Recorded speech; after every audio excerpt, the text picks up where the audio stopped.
শুনুন, এটা কোনো কবিতা নয়। শিক্ষা মানুষকে 10 বছরে যা শেখায়, অভিজ্ঞতা তা 1 বছরে শিখিয়ে দেয়। আপনার অনেক ডিগ্রি থাকা মানে আপনি প্রকৃত মানুষ হয়ে উঠলেন এমনটা কিন্তু নয়। আপনার অনেক অর্থ থাকতে পারে, তবে তা ভোগ করতেও জানতে হয়।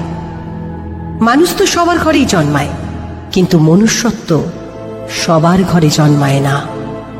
আপনার সাথে আমার মতের অমিল হতেই পারে, তা বলে তর্কযুদ্ধ করে কখনোই হিংস্রতা নয়।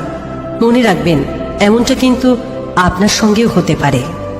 উন্নত যুগ, উন্নত সময়ে, আধুনিকতর পরিষেবা, রয়েছে অনেক রকম থেরাপি।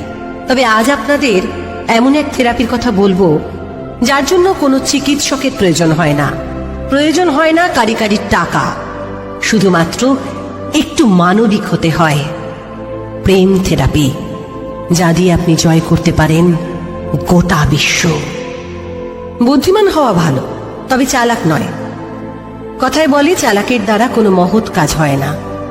আপনার একটা খারাপ কমেন্ট বা মতামত, আপনার করা একটু অসম্মান কারোর জীবনহানির কারণ হয়ে দাঁড়াতে পারে।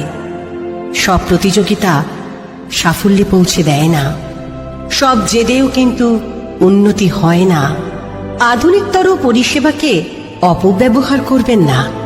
তিলে তিলে এই অপব্যবহারই একদিন আপনাকে মানসিক রোগীতে পরিণত করবে, আর যার জন্যে আপনাকে ছুটতে হবে সাইকিয়াট্রিস্টের কাছে।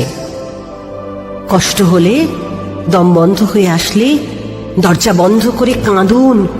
যা ভালো লাগে তাই করুন, গান করুন, ছবি আঁকুন, তবে হ্যাঁ, দরজা খুলুন হাসি মুখে।